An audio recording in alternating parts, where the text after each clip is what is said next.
What is fluid? Fluid से क्या समझ में आता है? कोई बताएगा फ्लूइड क्या कहलाता है?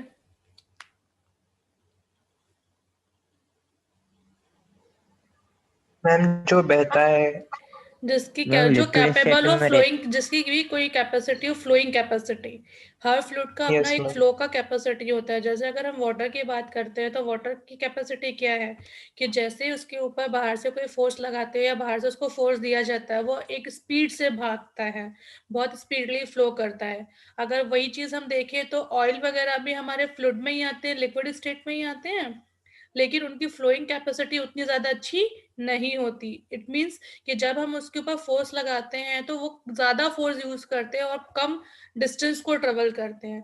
तो हम फ्लूइड को डिफाइन करते हैं कि वो सब्सटेंस या वो फ्लूइड जो जिसकी कुछ फ्लोइंग कैपेसिटी होती है, जो एक जगह से दूसरी जगह पे मूव करता है with the action of external force. External force की वजह से जब कोई फ्लूइड अपनी जगह से दूसरी जगह पे मूव करता है, वो कहलाता है आपका फ्लूइड।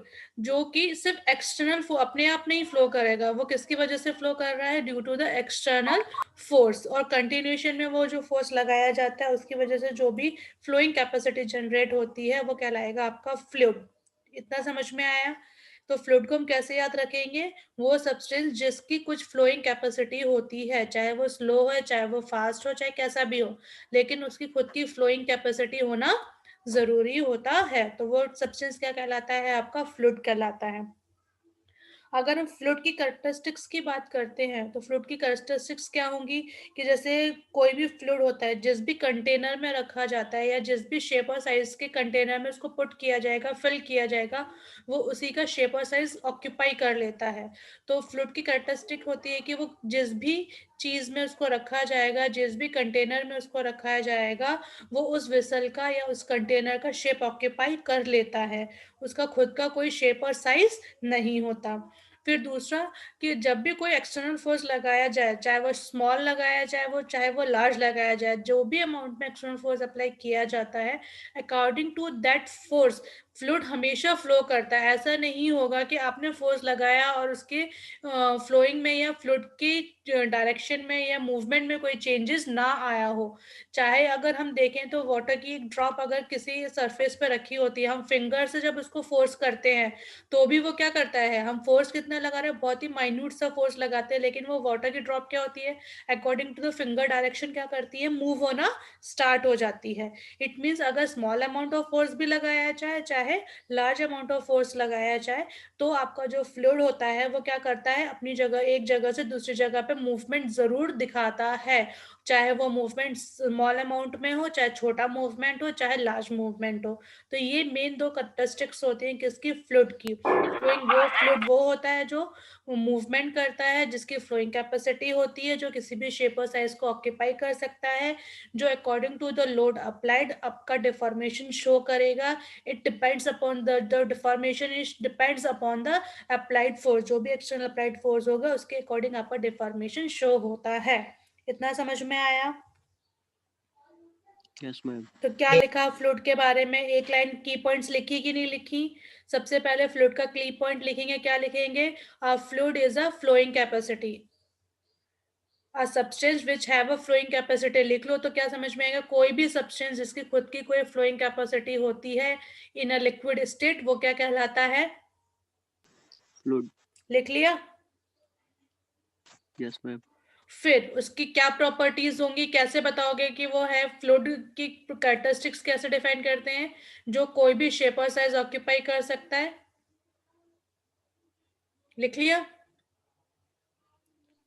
Yes ma'am. फिर क्या लिखोगे? जो due to the external force, चाहे जैसा भी फोर्स लगाओगे, डिफॉर्मेशन ऑलवेज शो करेगा। Always show deformation when we applying the load. वो क्या करता है? हमेशा ही डिफॉर्मेशन शो करेगा जब भी उसके ऊपर लोड अप्लाई किया जाएगा। अगर लोड कम या ज्यादा होगा उसके अकॉर्डिंग डिफॉर्मेशन की वैल्यूज में चेंज आएगा, लेकिन डिफॉर्मेशन जरूर होगा। बात समझ में आ गई? यस ये तो मैम। हो गया हमारा फ्लूइड की सब्सटेंस, के सब्सटेंस को हम फ्लूइड या लिक्विड के स्टेट में कंसीडर करते हैं। तो अब जो नया सब्जेक्ट यहाँ पे जनरेट होता है वो होता है फ्लूइड मैकेनिक्स। फ्लूइड मैकेनिक्स क्या हो जाता है? A science in which we study the behaviour of a fluid. हम क्या करते हैं, जिस साइंस में या जिस एरिया में हम सिर्फ फ्लूइड की स्टडी करते हैं, फ्लूइड के बिहेवियर की स्टडी। अब फ्लूइड का बिहेवियर क्या होता है कि जब उसके ऊपर फोर्स लगाया जा रहा है तो वो क्या कर रहा है, डिफॉर्मेशन कर रहा है। लेकिन डिफॉर्मेशन में क्या क्या चीजें आती हैं? वेलोसिटी आती है, एक्सेलरेशन आता है, डिस्टेंस ट्रेवल आता है, विस्कोसिटी आती है। ये सब पैरामीटर्स क्या हैं? उसके चेंजिंग पैरामीटर्स है, जो कब चेंज होते हैं? जब उसके ऊपर कोई फोर्स लगाया जाता है। तो वो साइंस जिसमें हम फ्लूइड के ऊपर लगाए जाने वाले फोर्स, कितना फोर्स हम लगा रहे हैं और उस फोर्स की वजह से क्या कॉजेस जनरेट हो रहे हैं। कॉजेस का मतलब कि उसकी जो पैरामीटर्स होते हैं उसमें कितने चेंजेस आते हैं, उन सब की स्टडी करना। मतलब बिहेवियर की भी स्टडी करना है, और वो बिहेवियर किसकी वजह से जनरेट हो रहा है, उसका रीजन क्या है जनरेट होने का, रीजन को भी कंसिडर करना। और इन सबकी पूरा मर्ज करके एक कंबाइंड स्टडी करना, जो कहलाता है, क्या कहलाता है? उस टर्म को हम क्या कहते हैं? Fluid mechanics. फ्लूइड मैकेनिक, जिसमें हम फ्लूइड के ऊपर होने वाले सारी चीजों की क्या करते हैं, स्टडी करते हैं। वो कहलाएगा आपका फ्लूइड मैकेनिक्स। अब इसमें फ्लूइड आपका रेस्ट कंडीशन में भी हो सकता है और फ्लूइड आपका मोशन कंडीशन में भी हो सकता है। फ्लूइड की दो ही कंडीशन होंगी, या तो वो स्टेशनरी होगा या फिर वो मूविंग होगा। तो उन दोनों की स्टडी करना और उन दोनों के बारे में जानकारी इकट्ठा करना, तो वो क्या कहलाता है? आपका फ्लूइड मैकेनिक्स। वो साइंस क्या कहलाती है आपकी? Fluid fluid mechanics. मैकेनिक्स। ये फ्लूइड मैकेनिक्स आपको शायद 4th या 5th सेमेस्टर में एक नया सब्जेक्ट होता है, वो पूरा सब्जेक्ट ही होता है जिसमें आपको 5 यूनिट पढ़नी होती है फ्लूइड मैकेनिक्स की। उसके अंदर आपको डिटेल पढ़ाया जाएगा, ठीक है। अभी मैं उसका इंट्रोडक्शन पढ़ाऊंगी आपको। फिर अब हम यस अगर मैम। बात करते हैं फ्लूइड मैकेनिक्स से क्लासिफिकेशन की, कि फ्लूइड कितने तरीके के होते हैं, फ्लूइड को हम कैसे क्लासिफाई करते हैं। तो फ्लूइड मैकेनिक्स की डेफिनेशन सबने लिख ली? फ्लूइड मैकेनिक्स की डेफिनेशन यस लिखी मैम। सबने? Yes ma'am. लिख ली ना? अब हम क्या लिखेंगे, किसके बारे यस में मैम। लिखेंगे? Classification of fluid. Classification of fluid में सबसे पहला जो फ्लूइड होता है वो होता है स्टैटिक फ्लूइड, और दूसरा जो होता है डायनामिक फ्लूइड। इन दोनों को अगर हम डिफरेंशिएट करें या कंपेयर करें, तो स्टैटिक का मतलब क्या होता है? इन अ रेस्ट कंडीशन। जब कोई फ्लूइड किसी कंटेनर में भरा हुआ है, फिलअप करके रखा हुआ है, स्टेशनरी कंडीशन में है, उसके ऊपर कोई फोर्स नहीं लगाया जा रहा है, सिर्फ वो फिल्ड है, और उस कंडीशन में अगर हम उसकी स्टडी करते हैं कि इसकी क्या प्रॉपर्टीज हैं, इसके मॉलिक्यूल के स्ट्रक्चर क्या है, इसको अगर हम फ्लो करवाएंगे तो इसका स्ट्रक्चर कैसे मूवमेंट कर सकते हैं, मतलब रेस्ट कंडीशन में जितनी भी प्रॉपर्टीज होंगी हम फ्लूइड की स्टडी करेंगे रेस्ट कंडीशन में, तो वो क्या कहलाएगा? Fluid static.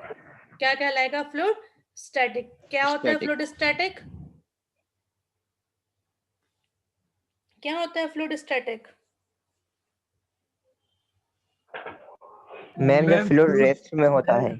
जब फ्लूइड रेस्ट में होता है, रहे स्टेशनरी होता है, कंटेनर में फिल किया हुआ होता है, उस कंडीशन में उसकी स्टडी करना क्या कहलाएगा?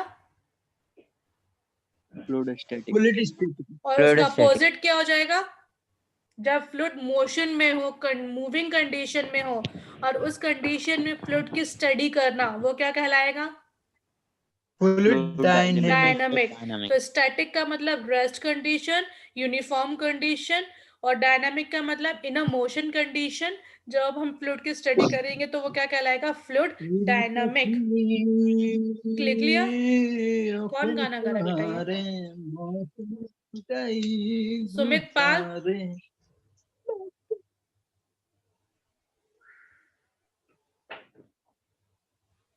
तो फ्लूइड दो कंडीशन हो गई, स्टैटिक कंडीशन हो गई और डायनामिक कंडीशन होगी। दोनों डिफरेंस समझ में आ गए? स्टैटिक लिख लिया, study in a fluid at a rest condition. Dynamic में क्या लिखा? Fluid study of a fluid in a motion condition. लिख लिया सबने? Yes ma'am. फिर आते हैं हम फ्लूइड काइनेमैटिक्स और फ्लूइड काइनेटिक। ये भी दोनों टर्म्स एक दूसरे के अपोजिट होती है। दोनों में हम डायनामिक कंडीशन की बात करें, काइनेमैटिक भी डायनामिक से रिलेटेड है और काइनेटिक भी डायनामिक से रिलेटेड है। डायनामिक का मतलब क्या हुआ कि फ्लूइड हमेशा कौन सी कंडीशन में है? मोशन कंडीशन में है, ठीक है। तो हम जब काइनेमेटिक्स की बात करते हैं तो मोशन कंडीशन कब जनरेट होगी? When we applying the force on the fluid, fluid के ऊपर कोई फोर्स अप्लाई करेगा तो ही वो मोशन की कंडीशन में आएगा। तो मोशन होने में उसकी वेलोसिटी में क्या चेंज आ रहा है, उसके एक्सेलरेशन में क्या चेंज आ रहा है, उसकी स्पीड में क्या चेंज आ रहा है, उसकी अगर स्टडी करते हैं तो वो किसके अंदर आता है? फ्लूइड काइनेमेटिक्स में। अब यहाँ पे दो पैरामीटर्स, अगर हम डायनामिक की बात करते हैं तो दो पैरामीटर होते हैं। एक होता है अप्लाइड फोर्स जिसकी वजह से मोशन हो रहा है, और उस अप्लाइड फोर्स के मोशन की वजह से जो पैरामीटर्स वहां पे जनरेट होते हैं वो। तो आपकी दो चीजें हैं, एक है हो गया अप्लाइड फोर्स और एक दूसरा क्या हो गया? Due to this applied force जो पैरामीटर्स जनरेट हो रहे हैं वो। तो फ्लूइड काइनेमेटिक्स में हम सिर्फ फोर्सेस की वजह से, फोर्स की वजह से जो पैरामीटर्स जनरेट होते हैं उनको कंसीडर करते हैं, उनकी स्टडी करते हैं, विदाउट कंसीडरिंग द फोर्स कि हमने कितना फोर्स लगाया है उसको हम यहाँ पे कंसीडर नहीं कर रहे हैं। हम सिर्फ क्या कर रहे हैं कि फ्लूइड के ऊपर कोई भी काइंड का फोर्स लगेगा तो वो क्या चेंज आ रहा है उसकी स्टडी कर रहे हैं, सिर्फ पैरामीटर्स की स्टडी करते हैं विदाउट कंसीडरिंग द फोर्स। तो वो क्या कहलाता है आपका? Fluid kinematics. और फ्लूइड काइनेटिक क्या कहलाता है? जिसमें हम फोर्स को भी और फोर्स के थ्रू जो चेंजेस आ रहे हैं उसकी दोनों की स्टडी करते हैं, तो वो क्या कहलाता है आपका? Fluid kinetic. बात समझ में आई? Yes, ma'am. क्या समझ में आया? फ्लूइड काइनेमेटिक्स में क्या करेंगे? मैम जब फोर्स से चेंज हो रहा है उस पर स्टडी करेंगे। हाँ, विदाउट कंसिडर, वहां पे मेंशन क्या करना पड़ेगा? Without considering the force. और फ्लूइड काइनेटिक में क्या करेंगे? मैम फोर्स की भी स्टडी करेंगे और उससे जो चेंज हो रहा है उसकी वेरी भी गुड। स्टडी कौन करेंगे। बोल रहा है ये? मैं प्रशांत। वेरी गुड प्रशांत। लिख लिया सबने? फिर आते हैं Yes, हम ma'am. हाइड्रोलिक और न्यूमैटिक। अगर न्यूमैटिक और हाइड्रोलिक की बात करते हैं तो हम यहाँ पे एक टर्म की बात करते हैं, कंप्रेसिबल और इनकम्प्रेसिबल। कंप्रेस करना क्या होता है? कि जिसको हम दबा सके, जिसके वॉल्यूम को हम कम कर सके। तो हाइड्रोलिक में हम वो फ्लूइड की स्टडी करते हैं जो कि इनकम्प्रेसिबल होता है। किसकी स्टडी करते हैं? Incompressible fluid. जैसे कि जो डैम वगैरह बने होते हैं वहां पे तो कितना टन ऑफ वाटर्स होता है, तो वहां पे उस इतने टन ऑफ वाटर को आप कंप्रेस कर सकते हैं क्या? ये नदी के पानी को कंप्रेस कर सकते हैं क्या? फ्लोइंग वाटर है वो भी, लेकिन हम वहां पे अमाउंट ऑफ वाटर, छोटा अमाउंट ऑफ वाटर कर सकते हैं, लेकिन नदी को पूरा कंप्रेस कर सकते हैं क्या? ये डैम को कंप्रेस कर सकते हैं क्या? नहीं। तो हम हाइड्रोलिक में उन फ्लूइड की स्टडी करते हैं जिसको हम कंप्रेस नहीं करते हैं, हम सिर्फ उसकी पोटेंशियल एनर्जी और काइनेटिक एनर्जी को कन्वर्ट करते हैं। जैसे कि जो वाटर होता है डैम में वो हाई वेलोसिटी के साथ गिरता है या फ्लो करता है, तो हम उसकी हाई वेलोसिटी, उसकी काइनेटिक एनर्जी को मैकेनिकल और इलेक्ट्रिकल एनर्जी में कन्वर्ट कर सकते हैं, लेकिन हम उसको कंप्रेस करके रख नहीं सकते। तो हाइड्रोलिक में क्या स्टडी करते हैं? इनकम्प्रेसिबल फ्लूइड की स्टडी करते हैं, और उसमें जो उनका बिहेवियर होता है उसकी स्टडी करते हैं। किसमें? हाइड्रोलिक में। जबकि न्यूमैटिक में हम किसकी स्टडी करते हैं? कंप्रेसिबल फ्लूइड की स्टडी करते हैं, चाहे वो रेस्ट कंडीशन में हो चाहे वो मूविंग कंडीशन में हो। तो इन दोनों के बीच में किसका डिफरेंस आया? एक है इनकम्प्रेसिबल फ्लूइड और दूसरा क्या है? Compressible fluid. हाइड्रोलिक में इनकम्प्रेसिबल फ्लूइड का यूज करते हैं, न्यूमैटिक में हम कंप्रेसिबल फ्लूइड का यूज करते हैं। दोनों ही चीजों में चाहे फ्लूइड आपका मोशन में हो चाहे फ्लूइड आपका रेस्ट कंडीशन में हो, दोनों की स्टडी की जाती है। तो ये क्या हो जाता है आपका? Classification of fluid. समझ में आ गया? Static, dynamic, kinematic, kinetic, hydraulic और न्यूमैटिक। क्लियर है इतना सबको? Yes ma'am. अब टाइप्स ऑफ Yes, फ्लूइड कितने ma'am. होते हैं? कितने तरीके के फ्लूइड यहाँ पर होते हैं? तो आपके 5 तरीके के फ्लूइड होते हैं। एक होता है आपका आइडियल फ्लूइड, एक होता है आपका रियल फ्लूइड, एक है Newtonian and non Newtonian fluid. Similarly जैसे हमने पिछले केस में पढ़ा था, लास्ट में जो पढ़ा था, जैसे दो चीजों को कंपेयर कर रहे थे, हाइड्रोलिक और न्यूमेटिक, वैसे ही यहाँ पे भी आपका आइडियल फ्लूइड और रियल फ्लूइड हो जाता है, न्यूटोनियन और नॉन न्यूटोनियन फ्लूइड हो जाता है।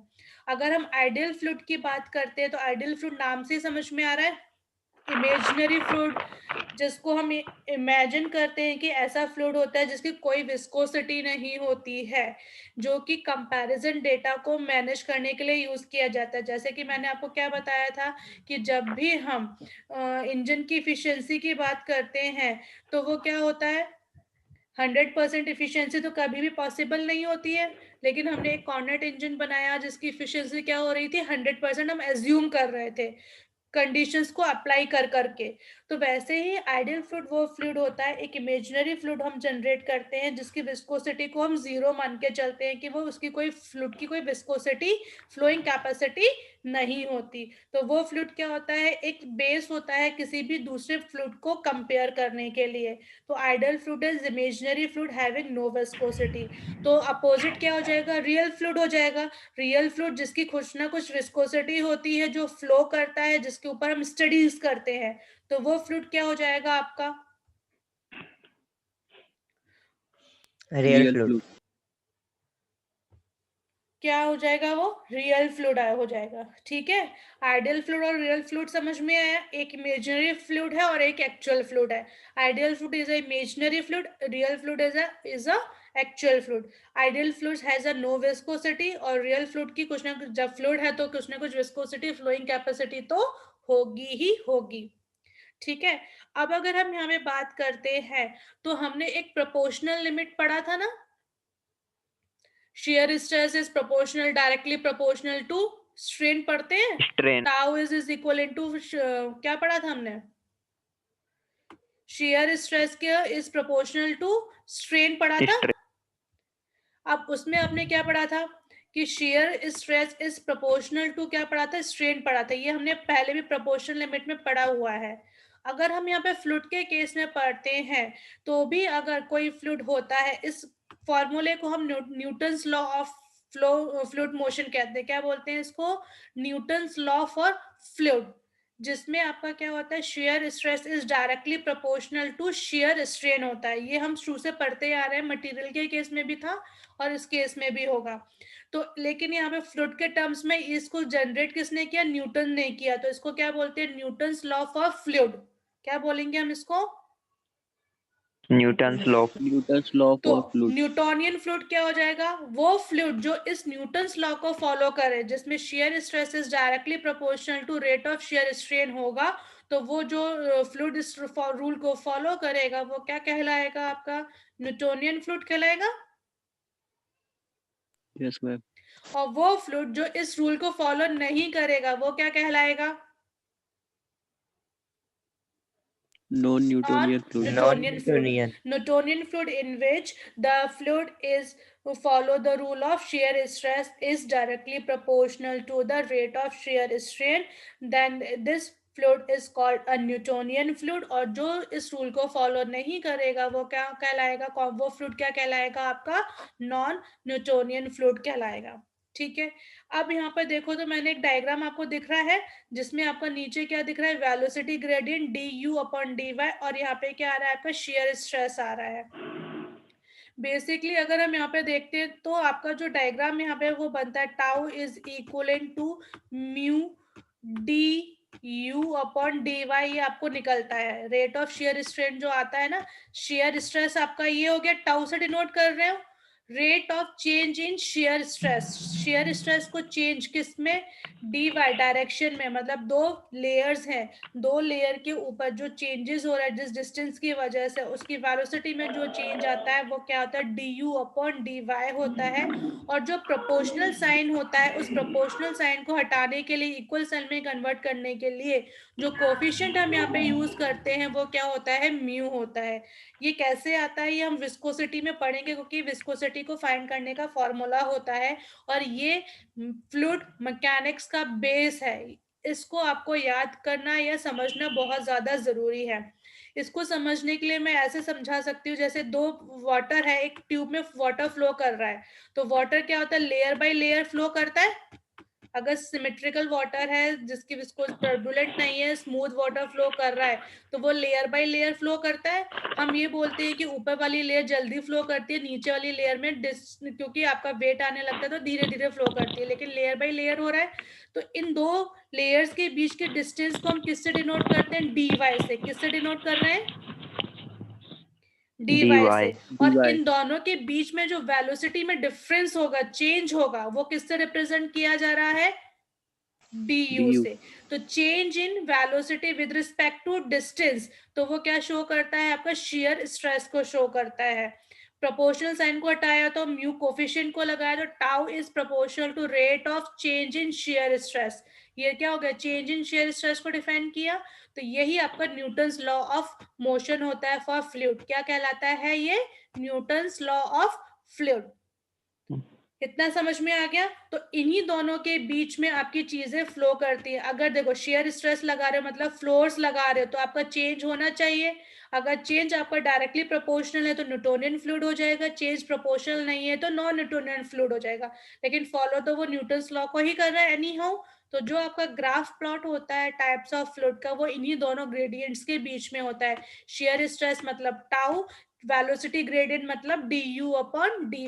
क्यों होता है ये समझ में आ गया? यस क्योंकि आपका फ्लूइड है तो वो दो तरीके के ही फ्लूइड होंगे, या तो वो न्यूटोनियन फ्लूइड होंगे या फिर वो नॉन न्यूटोनियन फ्लूइड होंगे। तो ये चीज समझ में आ गई कि हमने जो डायग्राम बना रहे हैं टाइप्स ऑफ फ्लूइड का, वो दोनों के बीच में ही बना रहे हैं। क्यों बना रहे हैं?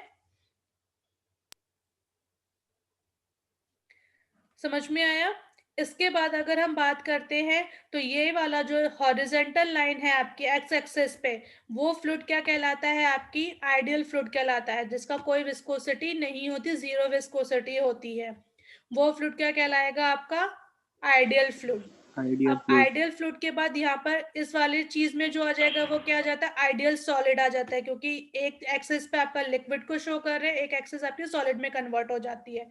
अब इनके बीच में आप एक स्ट्रेट लाइन ड्रॉ करते हो जहां पे प्रोपोर्शनल साइन आएगा, जहां पे shear stress is directly proportional to shear strain होगा। तो वो कैसी लाइन आएगी? स्ट्रेट लाइन आएगी, डायरेक्टली प्रोपोर्शनल चल रहा है। तो वो फ्लूइड क्या हो जाएगा? आपका Newtonian fluid. Non Newtonian fluid में क्या पढ़ा था? जिसमें कि shear stress is not proportional directly proportional to the rate of shear strain. तो ऊपर जो लाइन आ रही है ये कौन सी लाइन आएगी? आपकी नॉन न्यूटोनियन फ्लूइड की आएगी। इतना समझ में आ गया? मैम। अब हम आते हैं आइडियल प्लास्टिक फ्लूइड पर। एक लास्ट आपका कौन सा फ्लूइड बच रहा है? Ideal plastic. और प्लास्टिसिटी हमने क्या पढ़ी थी कि जब तक आप कोई स्ट्रेस लगाते हो तो पहले वो इलास्टिकली बिहेव करता है या उसको एब्जॉर्व करता है। एब्जॉर्व करने के बाद एक टाइम आता है जब वो अपनी स्ट्रेंथ से बाहर खिंच जाता है, तो फिर वो अपनी ओरिजिनल पोजीशन को गेन नहीं कर पाता। ये प्रॉपर्टी हमने पढ़ी हुई है, मैकेनिकल प्रॉपर्टी, यस मैम। कि स्प्रिंग है, स्प्रिंग को आप खींच रहे हो तो वो खींचता कब तक है? जब तक उसकी कैपेसिटी के अंदर होता है। तो जैसे ही आप लोड को रिलीज करते हो वो अपनी इलास्टिक प्रॉपर्टी में वापस आ जाता है।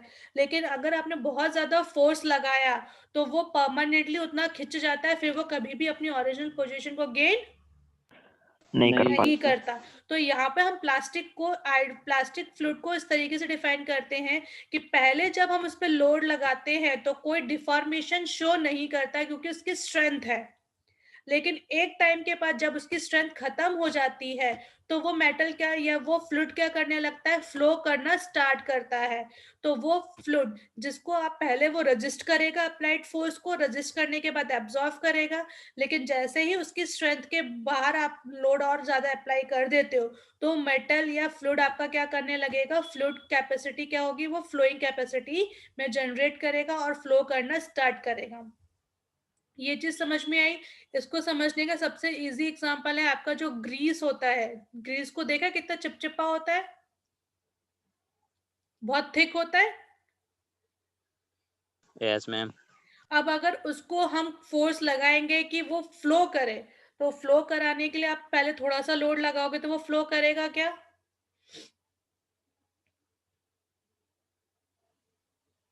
फ्लो कर पाएगा क्या? No ma'am. फिर हमने और लोड बढ़ाया उसने आपका एब्जॉर्व किया, लोड के अकॉर्डिंग उसने डिफॉर्मेशन नहीं किया। जैसे ही उसका लोड या उसके ऊपर लगने वाला लोड उसकी कैपेसिटी से ज्यादा होगा, वो थोड़ा सा क्या करेगा, डिस्प्लेसमेंट करना स्टार्ट करेगा। तो उसका जो डिस्प्लेसमेंट है after a certain limit start होता है। इसलिए यहाँ से लेकर यहाँ तक मैंने क्या किया है, आपको टाइम दिया है जिसमें कि आपका मटेरियल क्या कर रहा है, डिफॉर्मेशन का अपोज करता है। After the yield point, after the strength, उसका प्लास्टिक डिफॉर्मेशन स्टार्ट हो जाता है, वो परमानेंट डिफॉर्मेशन की तरफ बढ़ जाता है और फिर वो कभी भी अपनी ओरिजिनल पोजीशन को गेन नहीं कर पाता है।